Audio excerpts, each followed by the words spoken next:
और इस देश के भीतर भाजपा को हम ये कहना चाहते हैं कि आप युवाओं के भविष्य से खिलवाड़ करना बंद कीजिए, परीक्षा पर चर्चा का नाटक बंद कीजिए, समय पर परीक्षा कराइए और परीक्षा में धांधली करने वाले लोगों के ऊपर कड़ी कार्रवाई कीजिए और इस देश के भीतर जितने भी रिक्त पद हैं उनको इमीडिएटली जो है आपको भरना चाहिए।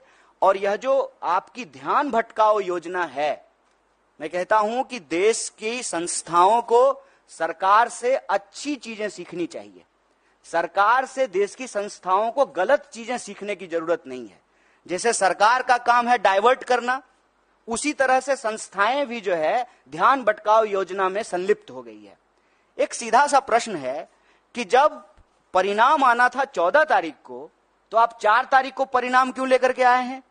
कि पूरा देश जो है वो इलेक्शन रिजल्ट में बिजी रहेगा तो बच्चों की कौन सुनेगा?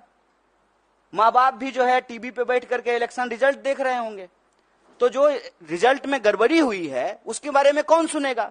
वो माँ बाप को जाकर के बताएंगे कि हमने अच्छा एग्जाम दिया है, हमने सारे पेपर जो है अटेम्प्ट किए हैं, तो माँ बाप भी कहेंगे कि नहीं इसमें तुम्हारी गलती है।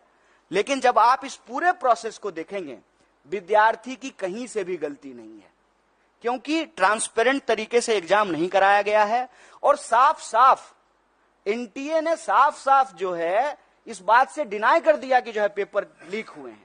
जबकि पटना का एक कॉन्क्रीट एग्जाम्पल है कि कुछ सेंटर पर प्रश्न पत्र की लीक की शिकायत आई और पटना पुलिस ने लोगों को गिरफ्तार किया ऑन रिकॉर्ड।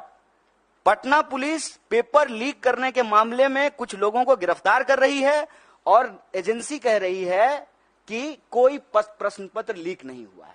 और मजेदार बात यह है कि 67 लोग वो रैंक 1 है। और उससे भी एक मजेदार बात जान लीजिए, एक ही लाइन में 12 लोग जो बैठे हुए हैं वो सबको रैंक 1 आया है। मैं समझ रहे हैं कि इनको भी रैंक 1, हमको भी रैंक 1, इनको भी रैंक 1। दुनिया की सारी काबिलियत लेकर के हम ही तीनों बैठे हुए हैं, बाकी और जो है स्टूडेंट के पास कोई टैलेंट नहीं है।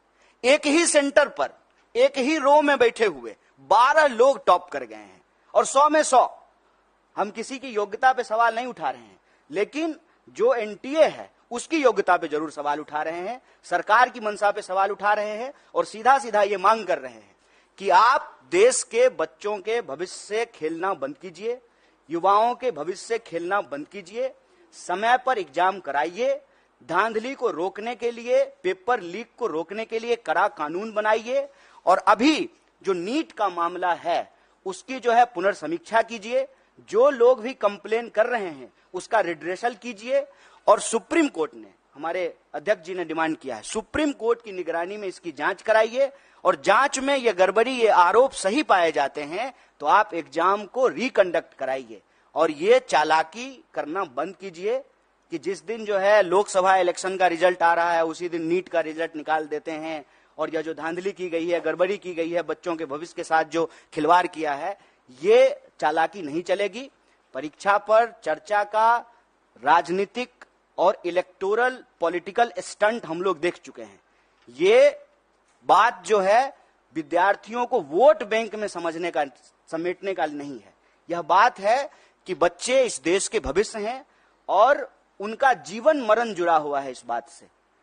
लोगों की रूह कांप जानी चाहिए कि एग्जाम के रिजल्ट के बाद जिस पैमाने पे जो है लोग आत्महत्या कर रहे हैं, आप देखिए वो लाइव वीडियो है, सीसीटीवी कैमरा का रिकॉर्डिंग है कि रिजल्ट आया है और लड़की जाकर के जो है जान दे दी है।